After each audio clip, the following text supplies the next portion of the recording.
Hello, you wonderful people, and welcome to another episode of Super-Fanta-Fi, this being a show where I talk about shows of the supernatural, fantasy, and or science fictional genre.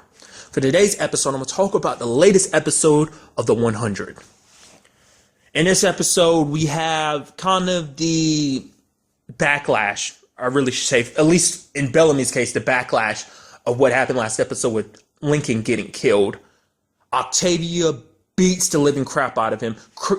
Kane wants to stop it as well as the others, but like Bellamy's like, no, don't. This has to be done, because she's taking out all her frustration on Bellamy. It's not like Bellamy pulled the trigger. I get why she's mad because this whole situation wouldn't have happened if it wasn't for him. But he did try and help. Like he could have, if she had let him, maybe he could have changed the situation, help make it so that everyone got out.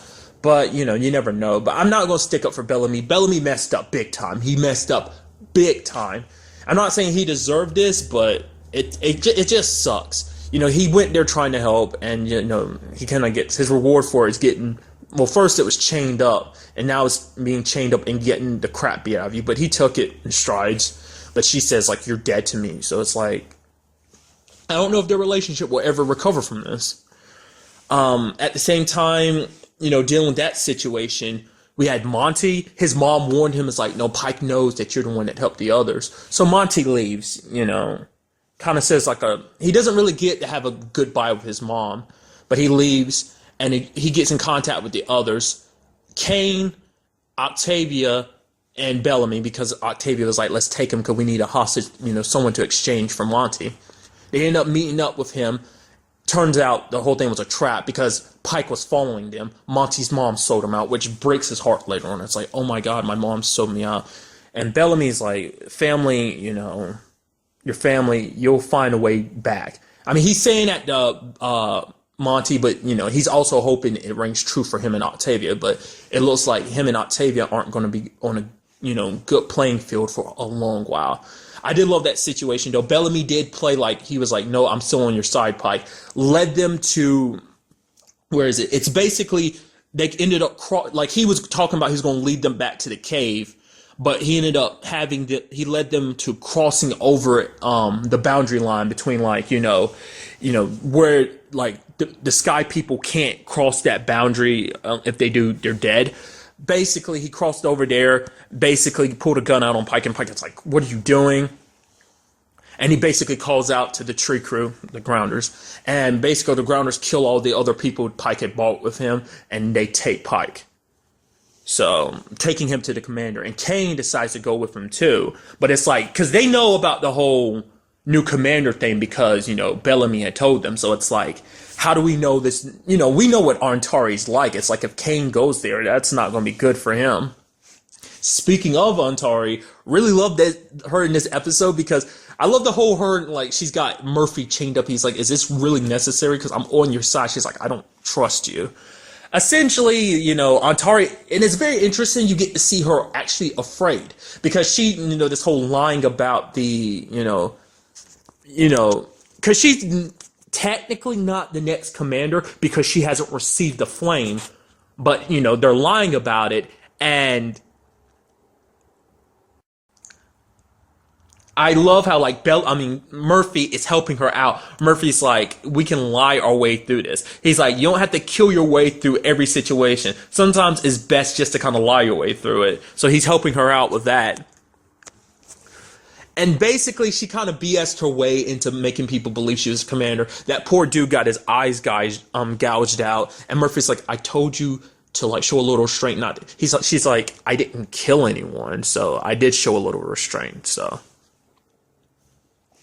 and then there's that whole thing right there. That whole relationship is weird because she ends up stripping in front of Murphy, and he's kind of basically, it's I have a girlfriend, and she's but will she kill you if you do anything that she tells you if you don't do everything she tells you to do, or you do anything to piss her off? And she's dragging him forward. And I love, hands down, probably one of the best lines of the episodes, the things I do to survive. It's shut up, you cheeky little bastard.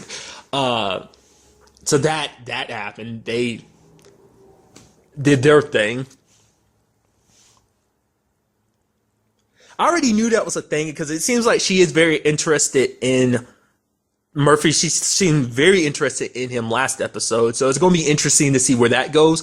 I feel like that's going to complicate things later on, especially, because the whole point is to get someone else to take over, becoming the next commander. But it's like, I don't know if Murphy's going to become a problem later on or not. Personally, I think maybe not. Maybe not. I don't know. It depends on if he catches feelings for Antari or not. But, Murphy, his allegiances always kind of flip-flop. He's kind of like who's ever, benefiting him. I mean, right now, it's like he's surviving. So it's like he's staying on Antari's good side. But granted, I think that's also because he, on some level, kind of likes her too. Because it seems like she likes him, and I think he kind of likes her too, so.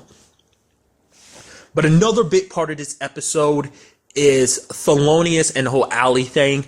We have Raven trying her hardest to fight, Allie being inside of her head. She ends up, doing everything she can. Basically, sensory overload. It's the only way she can keep Allie from taking control of, keep talking to her and everything. She gets help from Jasper as well as Abby to, try and fix the situation. But, with a little advice from Thelonious, because basically they were going to get, I forgot what they're called, those little bracelets they had back in season 1. It's basically they were the tracking and communication devices that they were more so the tracking devices that the 100 wore when they first came to Earth back in season 1. Most of them were broken, but, there were still some. Basically, the plan was to use those to shock, send a shock throughout her system so that they could overload the chip inside of her brain. That was the whole, that was the plan, but Thelonious ended up smashing them, And it's really sad because, Thelonious had basically given Allie the plan that the best way you can kind of get someone to submit to you is by letting her remember what it's like to have all that pain. So basically, Allie shut down what she had done to Raven, and basically all the pain and all the painful memories she's ever felt, up to this point, basically everything that's happened to her since she came to Earth, basically made it all hit her at once, and it was too much for her to handle, so she completely submitted to Allie, and Allie kind of had full control of her body. And basically, they ended up, basically she made Raven slice her arms open and making her bleed out. That's how they were to get Abby on their side. So Abby's like, you can't do this, let me help her. It's like, only way you'll be able to help her is if you take, one of those chips, the keys. Abby ends up taking one. Basically, and the saddest thing is literally everyone in Arcadia has taken one. Literally the only person left not with one is Jasper. So Jasper, seeing the situation is what it is, seeing that, Abby's fallen prey to him, to it too. Basically, he knocks Raven out, takes her with him, and he's about to leave. And just when he's leaving, who does he run into? Clark. Clark is like, what the hell is going on? Jasper's like, I ain't got time to explain. She's like, came here looking for Lincoln. She's like, Lincoln is dead, or we got to go now, or we're good is dead too. So they take off, and then Clark, seeing the whole situation, she sees her mom standing out in the front, and she's like, Mom? She's not completely understanding everything. But at the end, Abby's like, okay, everything's everything's complete. Now moving on to phase 2. And it's just like, oh my God, it's so sad. Because Raven tried so hard to fight it, and Abby was trying so hard to fight everything, but Abby wasn't about to let Raven die, but crap, dude. Literally everyone in Arcadia is under that thing's control. I mean, I guess Pike's lucky he left when he did. I mean, it really wasn't by choice, but he's lucky that all happened when it did. Now that you think about it, that means Monty's mom's got to be influenced too, because anyone that was left in Pike's group is most likely under their control. We didn't see that, but it has to be, because literally everyone in Arcadia is like that. So, be very interesting to see where things go from there. But that's really all I want to talk about in this episode. Till the next time we meet, be happy, be safe, live life to the fullest, and enjoy it. Good day and goodbye.